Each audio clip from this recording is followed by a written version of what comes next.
with many Indian institutions, including us, to be able to host such intellectually engaging conversations. I'm grateful to my colleague, Professor Mohsin Khan, for his presence, and also thank you to all the students who traveled from Sonipat to be part of this conversation. I understand that you had a good time engaging with each other about various issues.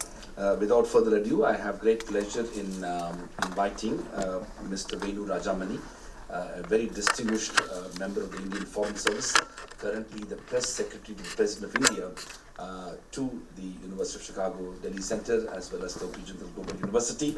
I'm grateful to him for accepting our invitation to deliver this public lecture on global refugee crisis in India. I will briefly introduce him. He has, of course, very distinguished qualifications, having studied a law degree from Kerala and a master's in international relations from the Jawaharlal Nehru University. He held very distinguished positions as a part of the diplomatic service in many places, including in Hong Kong, Beijing, Geneva, and Washington, D.C. He was also Asia Foundation Fellow at the Center for Strategic and International Studies in Washington, D.C. He's a fluent speaker of Mandarin Chinese. He has authored a much acclaimed monograph entitled The India-China-US Triangle, a soft balance of power in the making.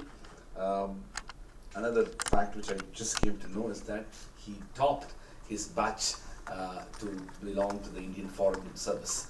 For those of you who may not be familiar with what this is one of the most difficult examinations that any Indian student can aspire or dream to take, and Mr. Rajamony topped that examination, and through that, of course, got inducted into the one of the segments of Indian public service, which is the Indian Foreign Service. So once again, we're very delighted that you accepted our invitation. He's also been somebody who has, in recent years, keen to engage on these issues by virtue of the current position that he holds as the Press Secretary to the President of India. He doesn't interact very widely in public domain, and he had requested us to keep this conversation with Chatham House rules. We don't talk about it outside this forum, but the more we engage in this informal manner, he will be in a position to have more candid conversations about the issue that he's discussing. So once again, I'm grateful to him for his presence. I invite Mr. Venu Rajamony to deliver his lecture. Thank you. Thank you, Raj. Thank you, Aditi. Good evening, friends. It's truly a pleasure to be here at the University of Chicago Center and the joint invitation of the OP Jindal University, which is headed by my very good friend, Dr. Rajkumar and Aditi. Thank you for that wonderful introduction, Raj. He sort of drew particular attention to the civil service exams, and most of us who have qualified the exams have only one prayer: please don't ask us to do it again. We don't know what will be the result, because exams are exams, and as somebody put it, sometimes it is 3 hours of brilliance, but it is what all of you are doing in terms of systematic academic rigor and study, I believe is far, far more important. I was involved to some extent in the setting up of this center in New Delhi. I extended whatever support I could at the time, and I was there at the opening dinner for the center when the President of the University of Chicago had come. We had organized a meeting for him with the President of India, and the President of India, of course, was delighted because of the long historical connection between University of Chicago and India, and also the great emphasis on India studies which the University of Chicago has always had over the years, and not to mention the outstanding reputation that the university has across the world, including as the home to the largest number of Nobel Prize winners, I think. So congratulations all of you. Those from Chicago, welcome to Delhi and welcome to India. This is exactly the kind of exchanges which should take place, which this center should promote, and we hope will happen more and more in the future. And wonderful to be with all of you from OPJU. I hope all of you will also get a chance to go to Chicago and to visit the University of Chicago sometime soon, so that you can soak in the atmosphere there and learn from your peers as well as the faculty and other students there. At the outset, let me say that the primary purpose of coming here today was just to have a freewheeling interaction with you. Dr. Rajkumar asked me what topic would you like to speak on, and this is one thing which came to my mind, so I just told him maybe this is the topic that I would like to speak on. So, but what I intend to do is to share a few thoughts with you, and then I will be open for a discussion on this subject as well as any related issues or subjects that you would like to raise and engage with regard to India, with regard to India's foreign policy, with regard to our domestic politics, whatever issues you would like to raise, I'd be happy to answer. How much time do we have? Open-ended, yes, please. Yeah, I just want to tell the audience that you have written a book on the India-China-US triangle. That's it is a monograph which I wrote called India-China-US Triangle: A Soft Balance of Power in the Making. We just had a discussion on exactly that. Oh, I see. Okay, good. we shall come to that. We shall come to that. It's a slightly dated document. If you go on the net, you will find it. There are PDF versions all over. It was published in 2002. 2001-2 is when I did my sabbatical at the Center for Strategic and International Studies in Washington, D.C. And at the end of it, I produced the monograph. But the conclusions in it are still valid. And I think that was one of the first pieces to come out talking about the India-China-US triangle. And since then, it has been written about much, and my paper has been referred to a great deal in various publications and various books. But to go back to the global refugee crisis, which is what I thought we will start our discussion today with, I will analyze it in 4 ways, or I will discuss today evening in 4 ways. One, what is the crisis that everybody is talking about? Many of you who are following the newspapers would know about it. What are the causes of this crisis? What are the solutions, if any? And where does India stand in the whole refugee matrix? And so I start off saying that there is today in the world an unprecedented level of human mobility. And this human mobility includes both migrants as well as refugees. It includes internally displaced persons. It includes stateless people. So there is a large number of people on the move in the world right now. Not all of it negative. A lot of, in fact, the bulk of it, perhaps normal migration is a positive phenomenon which needs to be encouraged, and migrants have contributed enormously to their host countries. The United States is a great example of that. But going beyond migration, what is important is to understand and accept that there needs to be managed migration. There needs to be orderly migration, and lest the rights of the people who are involved in this process suffer. It is estimated that in 2015, over 244 million people moved from their homes, out of which 65 million were forcibly displaced. And this 65 million forcibly displaced includes about 21 million refugees, 3 million asylum seekers, that is, people who have not been screened and it has not been determined whether they are refugees or not, and over 40 million internally displaced persons. The reasons why this forced displacement has happened, let's focus on that, is many. Armed conflict and war is one of the predominant causes. Persecution of minorities, of individual groups, because of their faith, because of their religion, because of the ethnic background, all contribute to these forced displacement flows. Human rights violations and terrorism are a major cause for forced displacement across the world. There is food insecurity, there is natural disasters, and various climate change related environmental reasons because of which people have been moving. Friends, if I can give some more figures just to highlight the magnitude of the crisis or the situation, it is estimated that in 2015, 24 people were displaced every minute worldwide, and 34,000 a day. There were 12.4 million forcibly displaced just last year, just in 2015.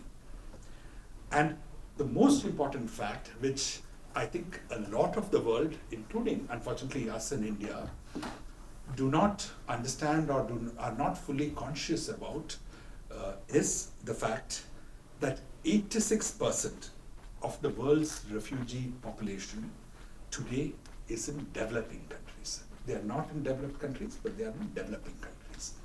The maximum number of people when a forcible displacement happens and when they start moving from their homes, either first become internally displaced within their own country, and if at all they manage to cross a border, it is invariably in developing countries or in their immediate neighborhood.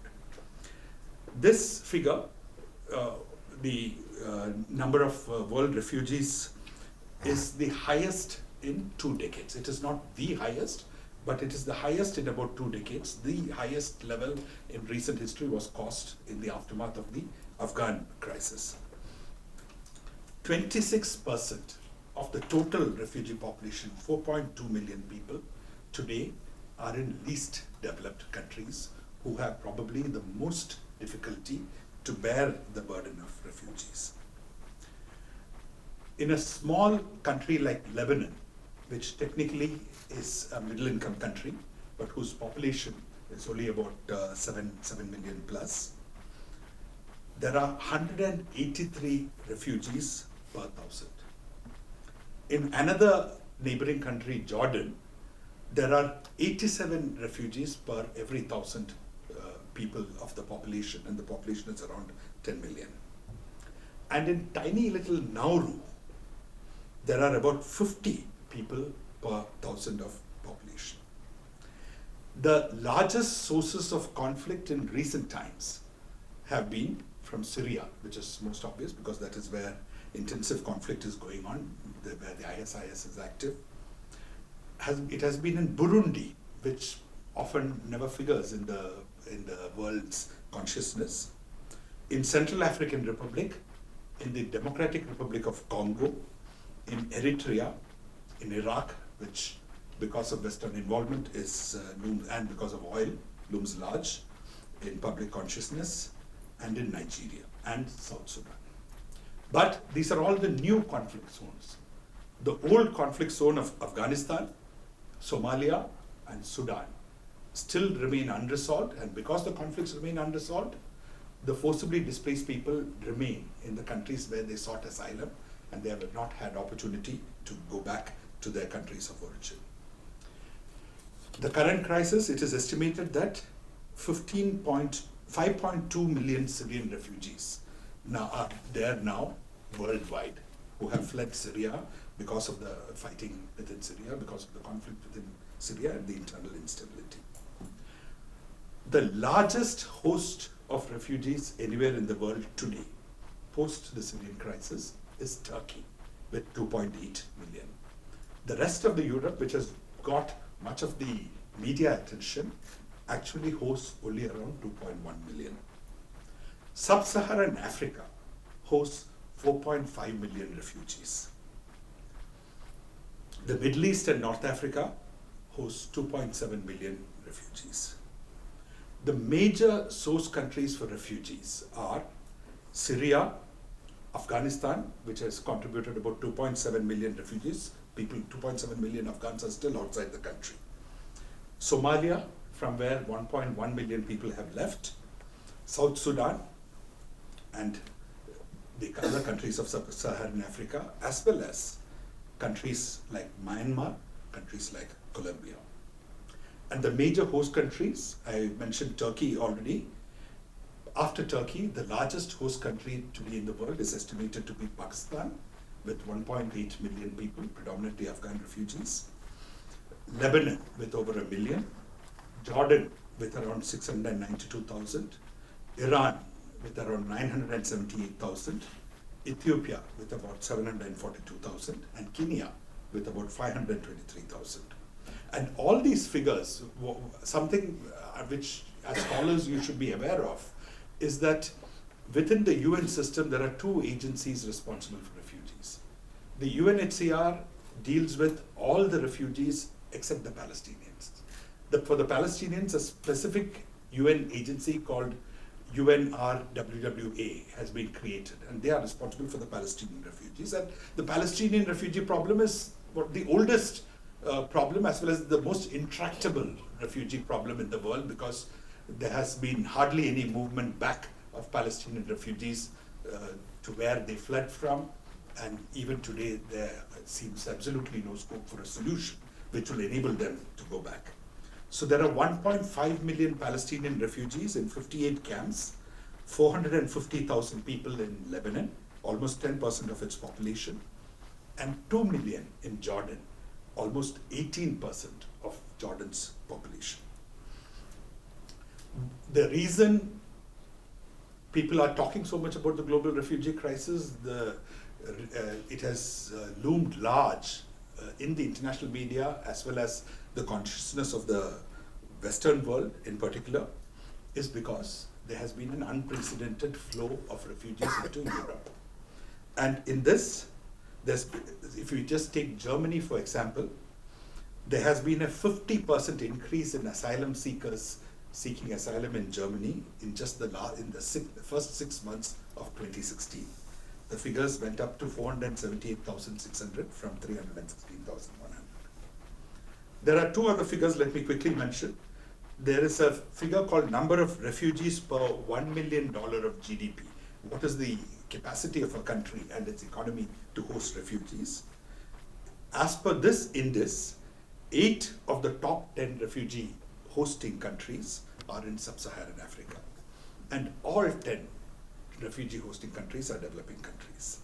Similarly, if we take number of refugees per 1,000 inhabitants of population, number 1 would be Lebanon, number 2 would be Jordan, number 3 would be Nauru, number 4 would be Turkey.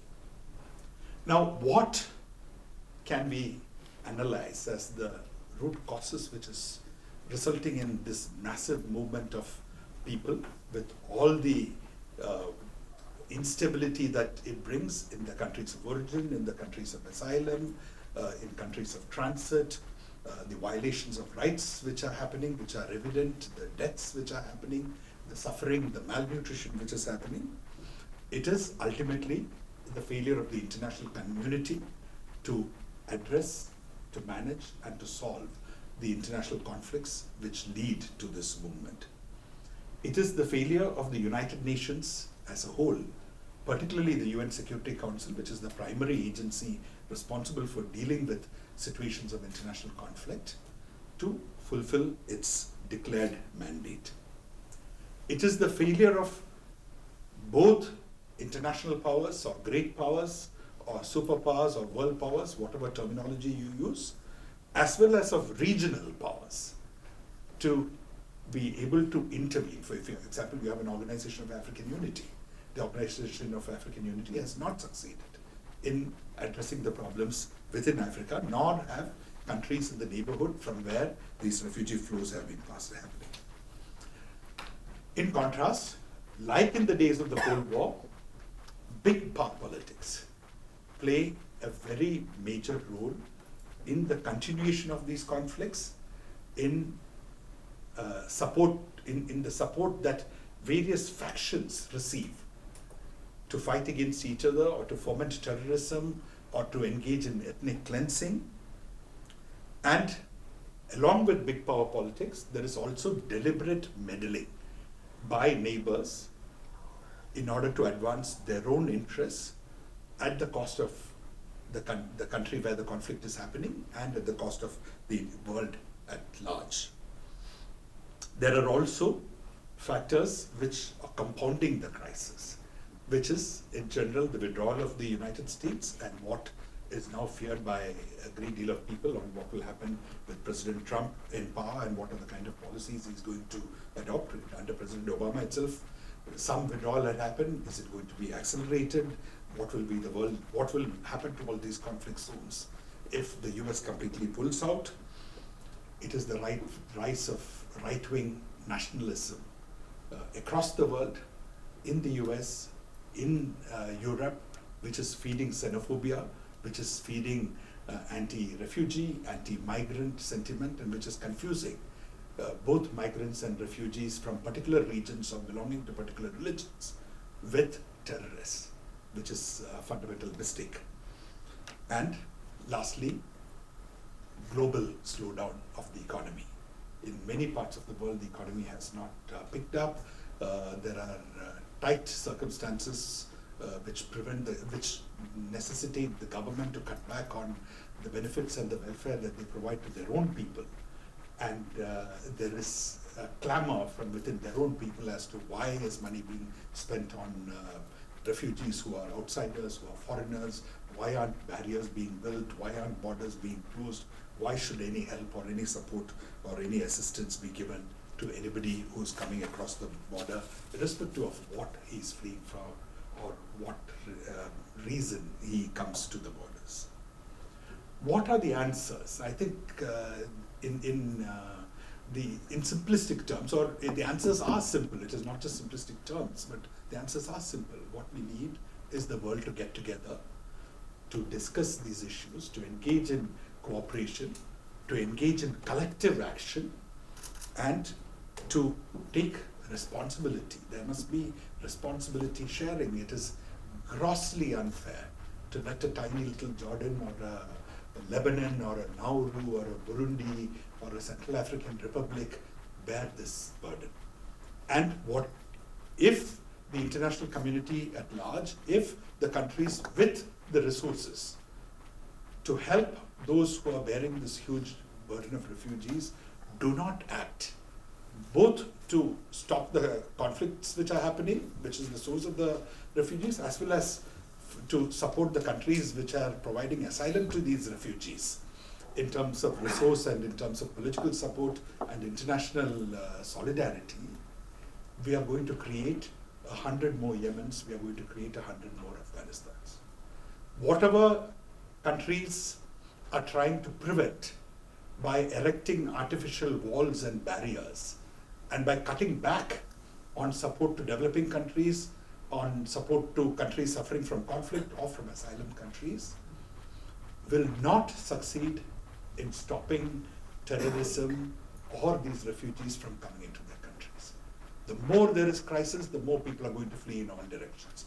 And the more they flee, there will be more instability across the world. Instability will lead to terrorism, it will lead to turmoil in the global economy, it will lead to governments collapsing, sort of non-democratic governments coming to power. So there is a chaos scenario which can be envisaged if countries do not cooperate, if they do not work collectively, if there is no responsibility sharing, and if the UN, which is the best umbrella that we have to work and to address problems like this, is not turned into a powerful, effective force which deals with all aspects of the problem, from its source to its solution. So there is need for the big powers, there's need for the rich countries, there is need for the regional powers to take leadership in addressing these problems. There is desperate need to rejuvenate and to re-energize the United Nations and all its agencies so that they can play a very effective role. Let me turn to India, and what is India's locus standi as far as refugees are concerned.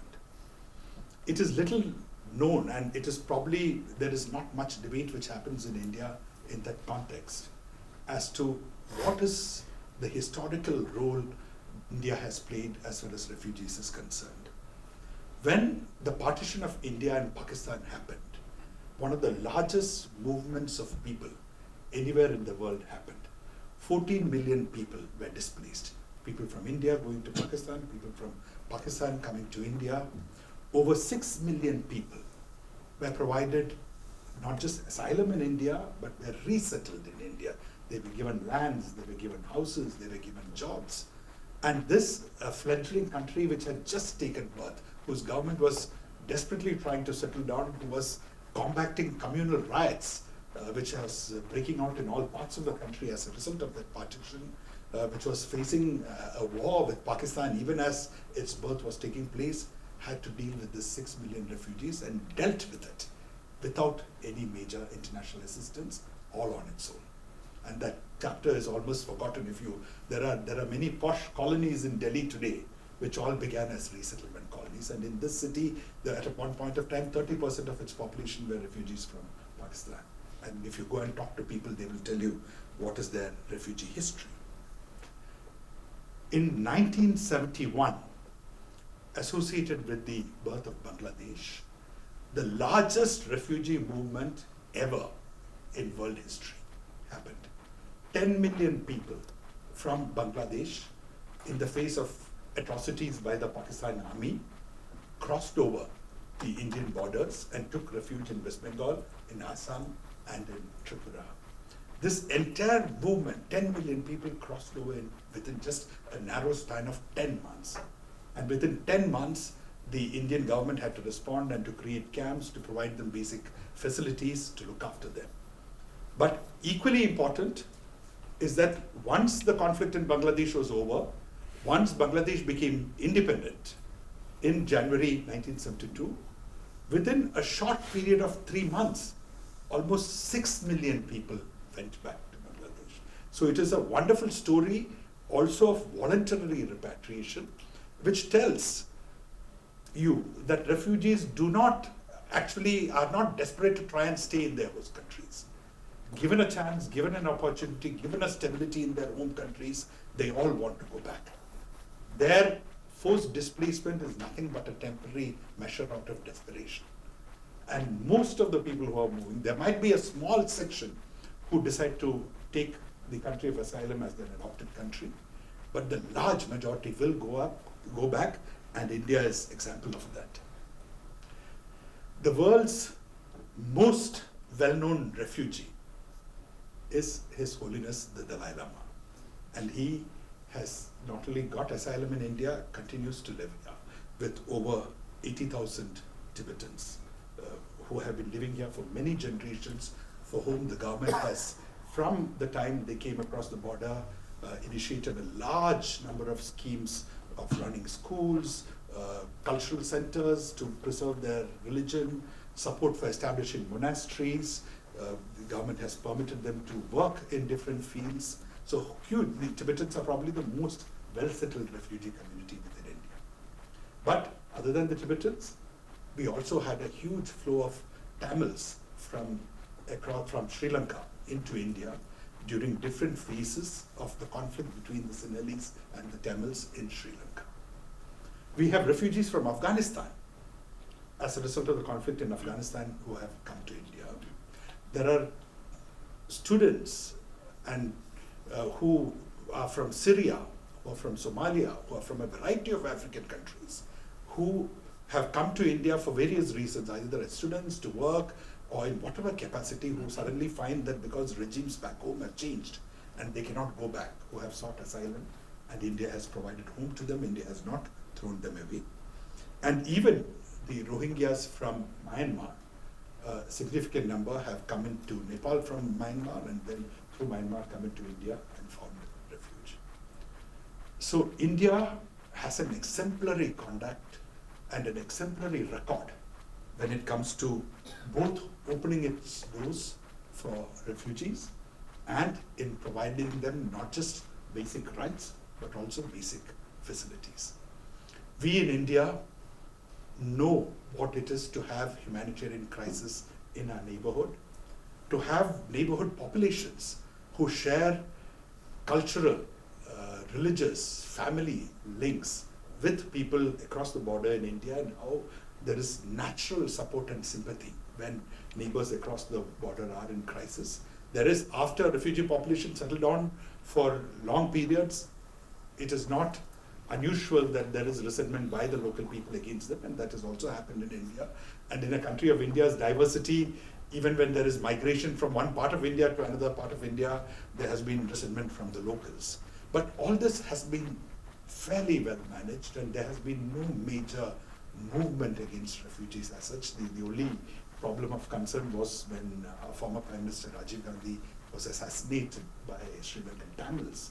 Then there was a fear that the LTTE terrorists could infiltrate in the garb of refugees, and certain amount of restrictions were placed on Tamil refugees. But even today, predominantly Tamil refugees live in open camps, and even where they are under scrutiny of security authorities, etc., it is a very light and relaxed security as compared to what happens in many Western countries.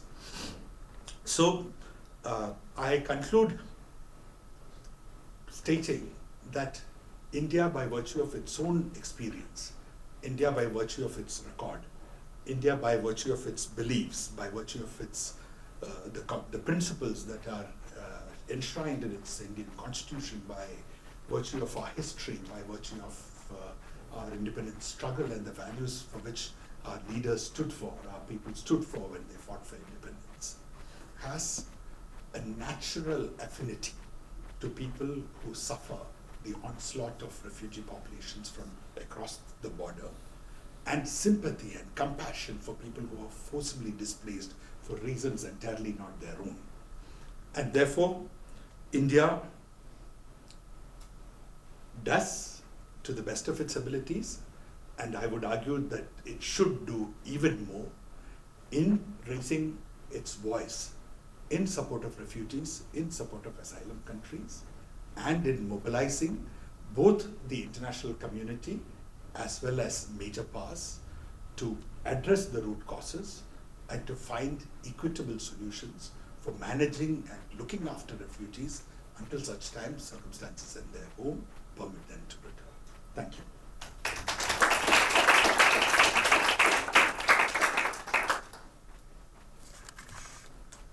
Okay, questions? Please. Thank you for coming. Thank you. I guess I'm wondering, you mentioned, or you emphasized that the international community needs to help prevent these conflicts as a first measure to stop the refugee crisis. But I'm curious, more specifically, what you think other countries should be doing. I know the United States seems to be very hesitant to get involved in which could potentially be a militarily a quagmire. I think after the Iraq and Afghanistan cases, so do you think it should be military action to resolve these crises, or are there other types of economic or diplomatic measures which you think are more appropriate for the international community to be taken? I think it is my personal view, and it is India's view, that ultimately durable solutions to conflict will only arrive from diplomatic solutions. Military action may be needed in a short term when there is no other option available, and especially when you're dealing with forces like the ISIS, which is not a state, which is a para-state, when you're dealing with terrorist organizations who have occupied a certain amount of territory, who are in illegal control of that territory. So military action may be necessary, but that has to be undertaken under the mandate of the United Nations, and that has to be a collective response. The problem is that whether it is diplomatic action or it is military action, individual countries are trying to seek their own individual interests, individual national interests in the process. And they are not really looking at the catastrophe which is happening in the area where the conflict is taking place, or in countries of the neighborhood. Indeed, but it can even be, there are people who would argue that sometimes conflict is being perpetuated deliberately so that refugees flow across the border, destabilize the border, and the crisis becomes so big that a particular solution becomes unavoidable. So without going into the merits of each case, I would say that we must do more. And how to do it? It has to be through the UN. What is the means? It has to be primarily diplomatic action, or diplomatic action combined with military action, where there is no other option and you don't have people coming to the table, but where it is sanctioned by a collective security mandate of the United Nations. Yes, please. Sir, it was an honor to be listening to you. I have a very simple question.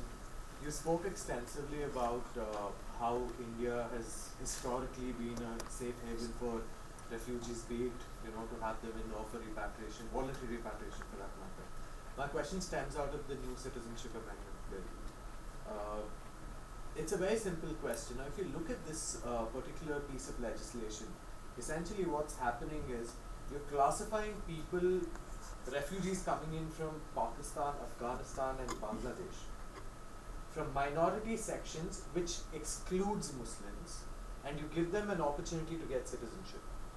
But you don't have any such law for the Rohingya Muslims coming from Myanmar, for the Muslims who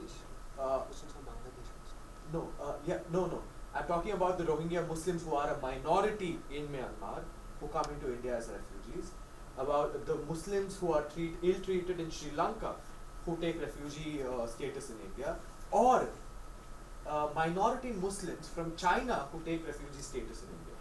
Now, how does this portray India, which calls itself a secular country, in a global scenario, especially given the global refugee crisis, which we are in Africa? I'm aware of your concerns, and I'm aware of the debate over these provisions. What I would say is that the amendment bill has not been passed by Parliament, so there's still a huge debate which is to happen in Parliament. And even if it's passed by the Parliament, the Supreme Court and the judiciary is still there to ensure that the Constitution, to ensure that the bill does not contradict the provisions of the Constitution in any manner. So, you're welcome to your views, and if you have these views, you must exercise it and you must take it forward. I think I got an answer, sir. Thank you so much. Yes, please. Thank you again for speaking. I think one of your points was about temporary stay and setting up camps, and in order to provide for eventual repatriation. So what do you have to say about the global phenomenon of prolonged displacement in these camps, creating kind of stigmergic, organic, albeit haphazard communities with their own, functioning way of life and livelihood? Perhaps maybe this is like a false analogy, but can you equate it to temporary housing of migrant workers in slums in the communities that arise in Indian cities? And how do we treat the long-term housing and livelihood needs of populations that are constantly in flux? I think these are really two issues. One is refugees, one is migrants. And how to deal with the explosion in migration is one of the fundamental challenges cities across the world are facing. In fact, the whole world is getting rapidly urbanized. India is getting rapidly urbanized. Very soon, India will no longer be a country where the majority lives in villages, but the majority will live in cities. And the movement is taking place so fast that urban infrastructure is unable to keep pace, and issues like slums and resettlement and town planning, all major challenges exist there. So one needs to grapple with them, one needs to plan cities better, one needs to find solutions. What I would argue is that when it comes to migration, ultimately to a large extent the solution lies in creating satellite cities in the neighborhood of big cities, so that you decongest or you prevent the flow to the main cities, and in trying to create enough livelihoods and economic opportunities in rural areas so as to prevent a movement of people from rural areas to the urban areas. But I'm aware that China has tried all this, and with a far higher level of development than India, still has not been able to solve the problem of migration of rural labor into cities, because the wealth in cities are enormous. The economic opportunities are far higher than anything that a village or a small town can offer. So cities are a natural economic magnet for people. So when people come, you cannot, on one hand, they have their human rights. You cannot ghettoize them. You cannot force them into areas where they do not want to go. But at the same time, there has to be norms, common norms for the city as a whole, which takes into account the current state of infrastructure, the future growth of the city, the welfare of all its citizens, especially many other vulnerable sections among citizens, whether they be children, whether they be women, whether they be senior citizens, etc. So a whole host of factors are involved in planning for the modern mega-million cities. I don't think anybody in the world has actually got their act together.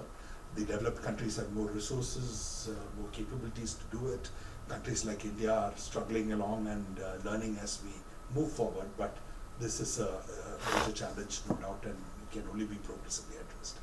But as far as refugees are concerned, refugees very clearly are a temporary phenomenon, and they are a temporary phenomenon subject to situation at their homes.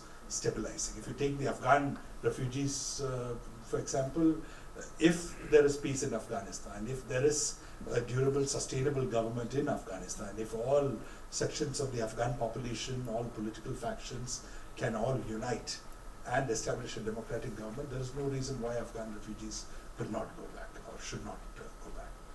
Even in India, again, Tibet, one doesn't know when or how there will ever be a solution satisfactory to the Tibetan population.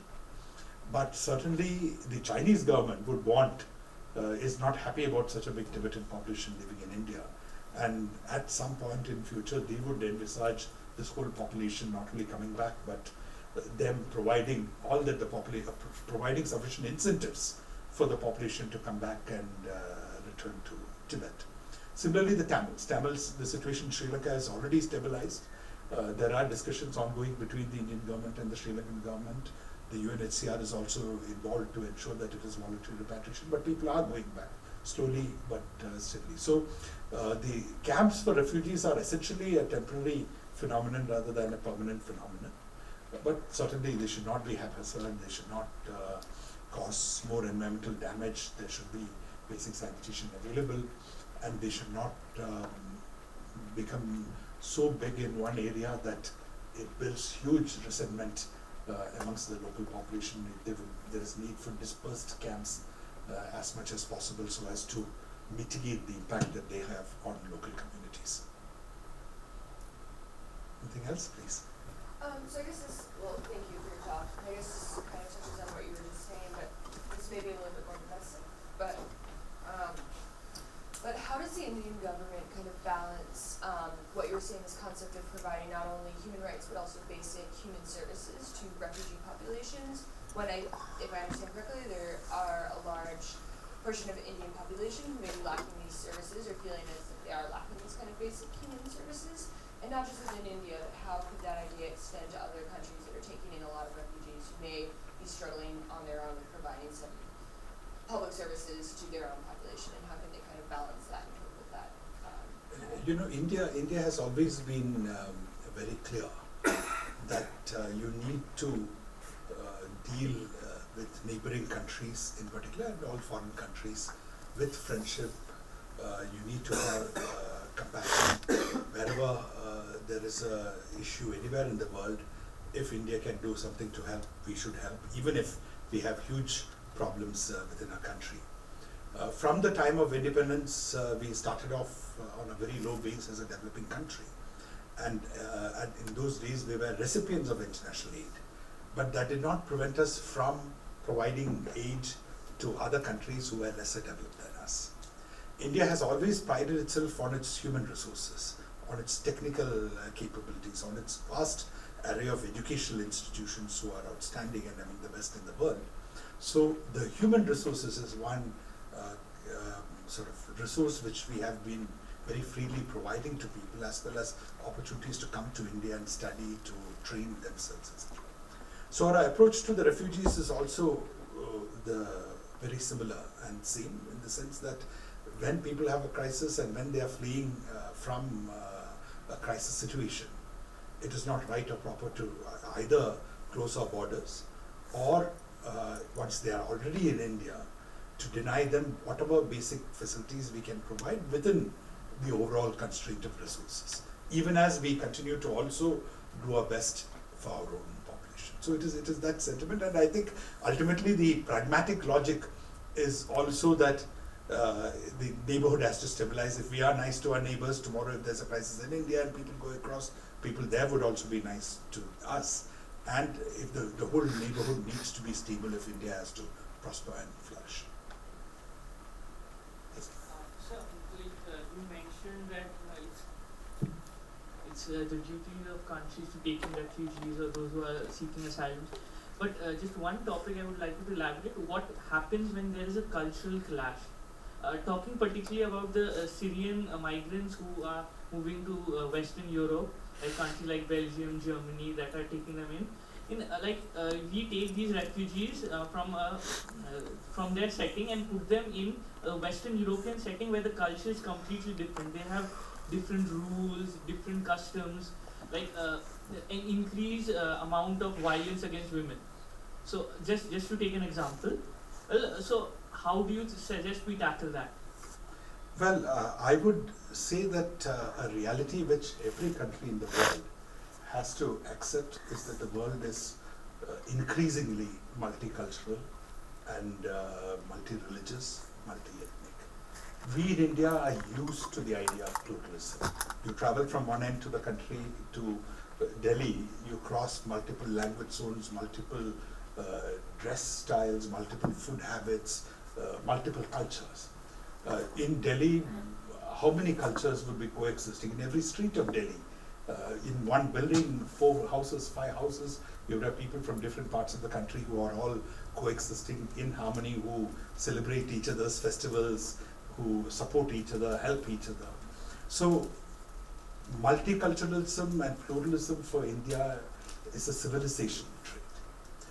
Many other countries in the world have been unicultural or uniracial or speak only one language.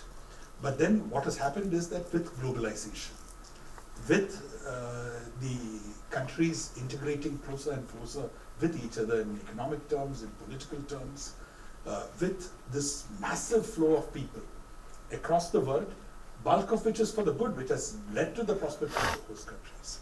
So countries have to accept the reality that their societies are becoming multicultural, and the answer is not xenophobia. The leadership in those countries, the political parties in those countries have to educate the people and tell them that just because somebody speaks a different language or looks different or has a different religion, he's not an enemy. There may be attacks on women or harassment of women, but that should not be automatically linked to a foreigner or to a refugee or to a person belonging to a particular religion.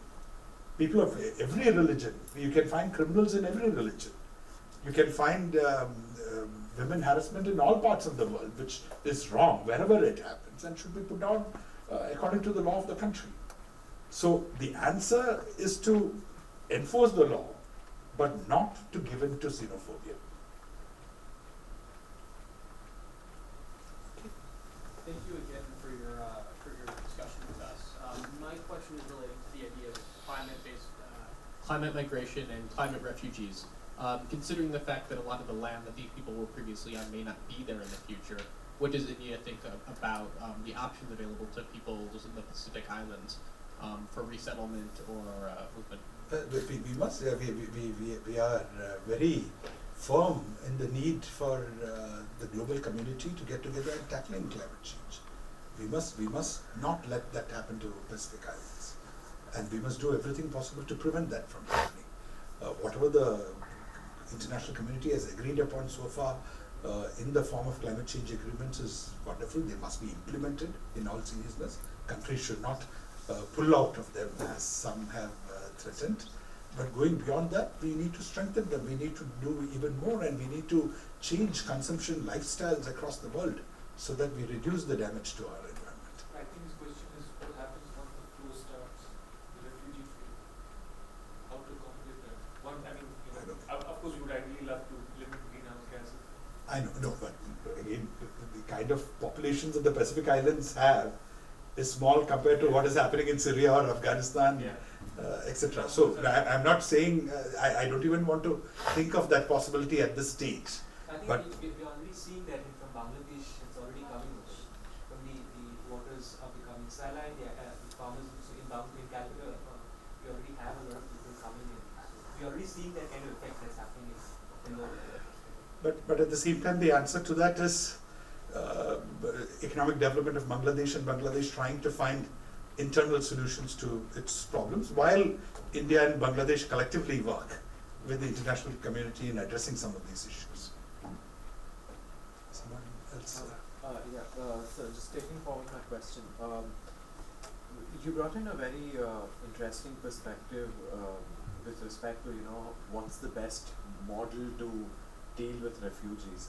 Now there are a few models where community service is something they work on. They become parts of communities and they engage voluntarily in ensuring a sustainability of that community. Now my question is again an extension of the climate refugees basically. given the fact that India has been pressing very hard on climate change, and given the fact that the leader of the free world, Donald Trump, has said that climate change is a conspiracy of China, how do we intend to tackle with the United States, who's a major player, if we need to succeed in climate change avenues? That's primarily. Well, I think in any relationship between major powers, there will always be areas where you agree and areas where you disagree. And climate change, we now President Trump has made a lot of initial statements, but eventually, what is the official position of the US? We still have to wait and see. But India will put forward its views, and India will state what it believes in. And India will continue to work through the UN very actively, because ultimately it is being primarily managed in a multilateral process. If I may follow up on that, could you contrast that in light of India's engagements with Bangladesh in the Cox's Bazar region, where a lot of the Sundarbans are being threatened, a lot of greenery is being threatened just for developmental projects, which are going to be more beneficial for India than Bangladesh, at the cost of a lot of damage to flora and fauna in that region. You're talking about development projects on the Indian side. No, the Bangladeshi side, in Cox's Bazar. Development projects on the Bangladeshi side, Yeah. which will be of benefit to India. Yes, because India is investing in those projects extensively. The government of India is investing. Well, I do not know the details of these projects, so I cannot really comment on it. But I would just say that India-Bangladesh relations are at an all-time high. Sheikh Hasina is very soon to visit India. And there's been excellent cooperation between India and Bangladesh on a wide variety of fields, and some very difficult issues we have put behind us, and some issues we still need to address. So I'm quite sure that if there was major concern on the part of Bangladeshi government, and if it is brought to the attention of India, a joint solution would be arrived at through discussion. I have one question. Well, thank you very much for those fascinating questions from both our students. I'm a lawyer by training. I understand international law, and much of the entire refugee sort of conversations surround the need for implementing the legal obligations of nations, and that's something which is constantly we need to be reminded about. But as an international relations person, how do you bring out the ethical case for protection of refugees, in the sense that to what extent it becomes a deeper sense of moral obligation of nation states to provide a home for people who are fleeing from different types of conditions. And in some ways, you mentioned about the Tibetan situation very beautifully. And I take some of the questions which some of our students and students from Chicago asked, which is about the fact that if there is so much of poverty and malnutrition and other kinds of problems that are prevailing in India, and let's say there is very good strategic reasons for us to let go of the Tibetan cause, because I'm sure we can negotiate a lot with Chinese on account of that, but India is steadfastly adhering, and that goes beyond law. We don't have any legal obligation to have Tibetans here, but it's something much more deeper, and I don't see a single Indian protesting against the Tibetan presence in India, even though we know that some people might know that might actually have some benefit for India, not only from Chinese but also the economic side. So that's about preparedness of a nation towards having a deeper sense of ethical engagement. So how do you deal with I think it's a very good and complex question, but I think thinking of the Tibetan refugees and His Holiness Dalai Lama helps frame it. Ultimately, why did India open its doors even though it incurred the wrath of China, and it later led to a war between India and China? Why does India still host such a large community of Tibetans and does not force them back into China? I think it comes from a deep sense of what is right and what is wrong. And that, of course, that sense comes from our history, the ideals that our founding fathers had, what is our practice in our daily life. So probably at the root of all law is the sense of right and wrong. All law is respected and obeyed not necessarily because of fear of punishment, but because in the large majority of society there is an instinctive feeling that I need to respect these laws which are collectively made because they are in the interest of everyone, and if I start disobeying them, if everyone starts disobeying them, then we go into a Hobbesian world. But when we come to international law and refugee law, the contradiction is even larger, again seen from the perspective of India or developing countries. The bulk of refugee law, international law as it exists, was actually developed by the Western world in the context of the Cold War. It was meant as protection for people fleeing from the Soviet Union and former East European countries into the Western world. And at that time, because the Cold War was at its height, there was this great sense of moral superiority in the West, and they felt that anybody fleeing persecution, anybody fighting for freedom, for democracy, and then jumping over the Berlin Wall or escaping and coming into the Western world should be protected, should be supported, should be looked after, should be given permanent citizenship rights. But then, once the Cold War is over, and the nature of flows change to people from developing countries, people belonging to different religions, people belonging to different races or ethnic communities, suddenly there is a tremendous reluctance amongst the very people who created refugee law to abide by its provisions. In contrast, countries like India and the developing countries who were never part of this, we have not signed the convention, refugee convention, we have never been part of this formal structure of international law, but working straight from our heart, based on our own sense of right and wrong, and our pragmatic wisdom of what is the way forward for the world in terms of solving conflicts, in terms of providing temporary asylum and then sending people back. We have shown far greater exemplary conduct than many of these nations. So I think the ethical foundation in international law has to come from the argument that, look, you guys created this. You established these principles. You should not back off from this. And on top of it, I think the pragmatic logic also has to be conveyed, saying that if you back off from it, you are going to create more problems which will come and visit you at your doorstep. So shutting barriers, closing borders is not the answer. Addressing the root causes is the right answer. Thank you everyone.